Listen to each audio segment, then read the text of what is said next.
માટે બન્યું છે દેશનું સૌથી પહેલું ધાર્મિક સોફ્ટવેર, જ્યાં ડિજિટલ યુગમાં અયોધ્યા ધામની તમામ કામગીરી ઓનલાઈન પોર્ટલ દ્વારા કરાશે અને તે માટે ભાવનગરના યુવાનોની ટીમ એક ખાસ સોફ્ટવેર તૈયાર કરી રહ્યા છે, જે મારફતે તમામ 108 મહાકુંડી યજ્ઞ સાથે જોડાયેલી બાબતો છે. એકોમોડેશન, યજમાન અને પંડિતોના રજિસ્ટ્રેશન સરળતાથી થઈ શકશે. આ ઉપરાંત ધાર્મિક સ્થળો વિશે માહિતી પણ આ પોર્ટલ પરથી જ મળી રહેશે. અત્રે મહત્વપૂર્ણ છે કે અયોધ્યાની દરેક બાબતોને આ સોફ્ટવેર દ્વારા આવરી લેવાશે.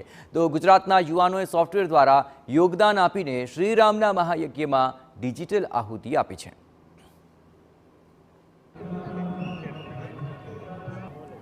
રામ કાજ કરીવે કો આતુર. આપણે કહીએ છીએ ને કે પ્રભુ શ્રી રામના કાજ માટે સૌ કોઈ આતુર છે, તો ગુજરાતના ભાવનગરના યુવાનો પણ એટલા જ આતુર છે કે જેઓ પ્રભુ શ્રી રામ માટે અહીં જે અત્યારે વિશાળ યજ્ઞ થઈ રહ્યા છે તેના માટે પોતે કંઈક ને કંઈક કરે એ પ્રકારની પ્રેરણા સાથે એક આયોજન શરૂ થયું.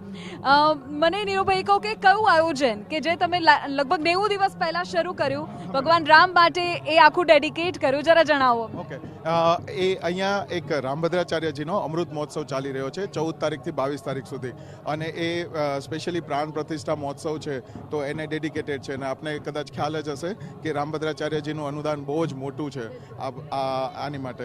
તો અમારી ટીમને 90 દિવસ પહેલાં અહીંથી ઇન્ટિમેશન આવ્યું હતું કે અમને તમારી એક હેલ્પ જોઈએ છે કે આ આટલી મોટી ઇવેન્ટ છે, અહીંયા 1008 કુંડનો યજ્ઞ છે અને 125 કરોડ આહુતિઓ આપવાના છે. તો આ કદાચ પહેલી વાર છે કે આટલા મોટા પાયે, અને એ પણ અયોધ્યામાં, જ્યારે આખી દુનિયાની નજર અયોધ્યા ઉપર છે ત્યારે અહીંયા આ થઈ રહ્યું છે. તો અમે એ તક ઝડપી લીધી અને અમારી યંગ ટીમ છે, તો યંગ ટીમે ખૂબ જ સરસ રીતે એ સોફ્ટવેરનું પ્લાનિંગ કર્યું. આ સોફ્ટવેરમાં એકોમોડેશન, યજમાનના રજિસ્ટ્રેશન, સાથે સાથે પંડિતજીના બધાના રજિસ્ટ્રેશન, કુંડના રજિસ્ટ્રેશન, અને એ બધી જ વસ્તુઓ આ એક જ સોફ્ટવેરથી થાય છે અને એક જ ક્લિકથી થાય છે. બહુ સરસ રીતે અમારી ટીમે, યાત્રાધામ.orgની ટીમે રાત દિવસ કામ કરીને, ઇવન દિવાળી વખતે પણ કામ કરીને આખું સોફ્ટવેર તૈયાર કર્યું. તો યાત્રાધામ.org એકમાત્ર એવી પોર્ટલ છે કે જ્યાં તમને આખા ભારતની રિલિજિયસ પ્લેસીસ ની બધી જ ધર્મશાળાઓ વગેરેની ડિટેલ મળી જશે. અને એ એક જ એવી જગ્યા છે જ્યાંથી તમારે અયોધ્યા આવવું હોય કે વારાણસી જવું હોય કે અલ્હાબાદ જવું હોય, એ બધી જ જગ્યાઓની વ્યવસ્થાની બધી ખબર પડી જશે.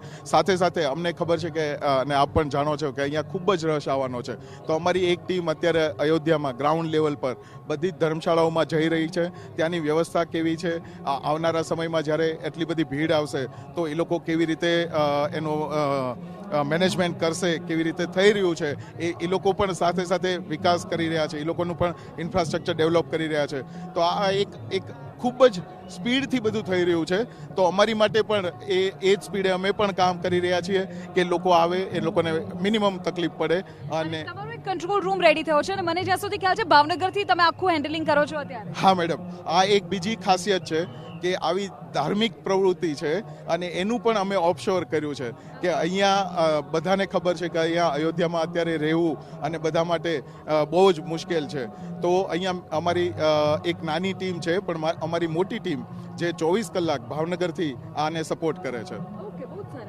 અને જો લોકો કોઈ શ્રમદાન કરી રહ્યું છે, કોઈ અન્ય વસ્તુનું દાન કરી રહ્યું છે, કોઈ અલગ અલગ સ્થળોથી પદયાત્રા કરીને ભગવાન રામ માટે આવી રહ્યું છે, પરંતુ આ ડિજિટલી આહુતિ તમે અત્યારે આ યજ્ઞમાં આપી રહ્યા છો. એક તરફ હજારોની સંખ્યામાં લોકો યજ્ઞમાં આહુતિ આપવા માટે આવ્યા છે અને રામલલ્લાનું કાર્ય નિર્વિઘ્ને પૂર્ણ થાય એ માટે પ્રાર્થના કરી રહ્યા છે. તો એમાં આપણા ગુજરાતના ભાઈઓ પણ ડિજિટલ આહુતિ આપીને આ યજ્ઞમાં જોડાઈ ગયા છે. કેમેરામેન નટવર પરમાર સાથે વિધિ, TV9 અયોધ્યા ધામ.